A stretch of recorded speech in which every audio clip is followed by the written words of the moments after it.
نبی کریم علیہ السلام کے پیارے لاڈلے غلام صحابی حضور نے فرمایا میرے بھائی ہیں علی دنیا اور آخرت میں۔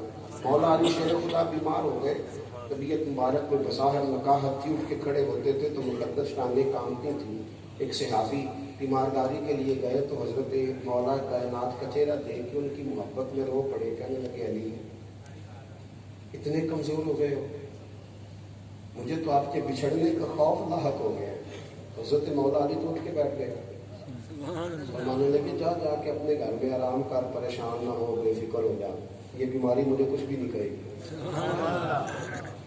کہا جناب اتنی نکاحت ہے، اتنی کمزوری ہے، اس کا میں اپنی زبان میں ترجمہ کروں تو رپورٹیں تو یہ کچھ اور کہہ رہی ہیں، یہ ڈاکٹر تو کچھ اور بتا رہا ہے، یہ میڈیکل کے بورڈ نے تو کوئی اور فیصلہ سنایا ہے۔ حضرت مولا کائنات فرمانے لگے گھر جا کے آرام کر، میں بالکل ٹھیک ہو جاؤں گا۔ کہنے لگے وجہ؟ حضرت علی کہنے لگے وجہ یہ ہے کہ میں اپنے محبوب کے فرمان کو ہر چیز سے زیادہ بڑھ کر اس پر ایمان رکھتا ہوں۔ کہا اس کا کیا مطلب ہے؟ فرمانے لگے اللہ کے محبوب علیہ السلام نے مجھ سے کہا تھا علی تم دنیا سے اس وقت جاؤ گے جب تمہاری داڑھی خون سے رنگین ہو جائے گی۔ معنی اس کا یہ ہے کہ مجھ پر وار کیا جائے گا، میں میدان میں ہوں گا، مجھے میرے پہ تلوار کا، خنجر کا، نیزے کا وار ہوگا، میں بیماری سے نہیں جاؤں گا، لہذا یہ بیماری مجھے کچھ بھی نہیں کہے گی۔ ساڑھے نبی کی زبان، ساڑھے واسطے قرآن، یہ یقین کی دولت، یقین کی۔ میرے اعلیٰ حضرت بریلوی رحمۃ اللہ علیہ جہاز میں سفر کر رہے تھے، بحر جہاز میں، تو وہ لڑکھڑانے لگا جہاز، طوفان آ گیا، لوگ بڑے پریشان ہو گئے، تو امام فرمانے لگے چپ کر کے بیٹھو، کچھ بھی نہیں ہونے لگا۔ کیوں؟ فرمانے لگے حضور نے دعا فرمائی ہے سواری پہ پڑھ لو کبھی کچھ بھی نہیں ہوگا، میں نے پڑھ لی ہے۔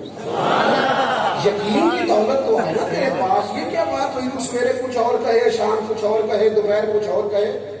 حضرت سراقہ بن مالک سے نبی پاک نے کہا تھا تیرے ہاتھوں میں کس طرح کے کنگن آئیں گے، وہ بوڑھے ہو گئے، بیمار ہو گئے، کمر کھڑی نہیں ہوتی، ان کے پوتے بھی جوان ہو گئے۔ لوگ کہتے ہیں سراقہ کیا بنے گا؟ کہنے لگے ابھی اسرائیل نہیں آئیں گے، کیونکہ حضور نے فرمایا تھا سونے کے کنگن کس طرح کا علاقہ فتح ہوگا تے آئیں گے جب تک کنگن نہیں نہ آتے۔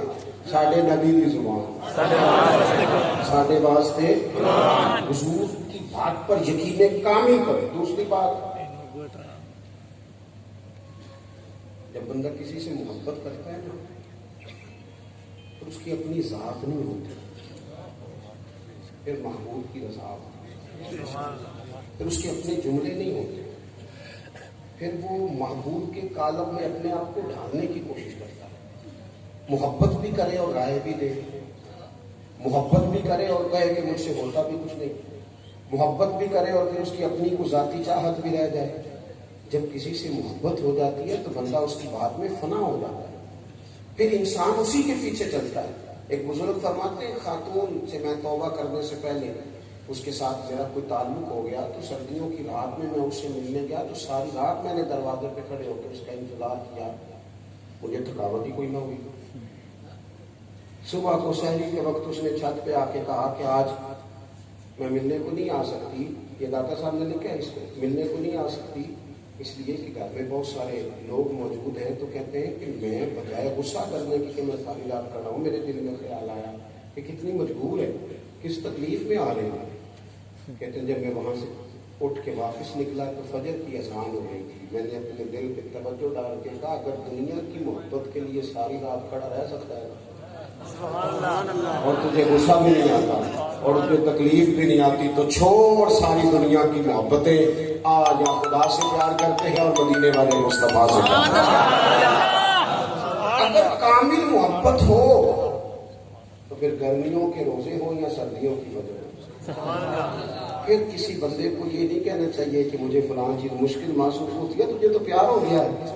جہاں محبت ہوتی ہے وہاں بہانہ تو نہیں نہ ہوتا، جہاں محبت ہوتی ہے وہاں کوئی انسان کمزوری کی کہانیاں تو نہیں نہ سناتا۔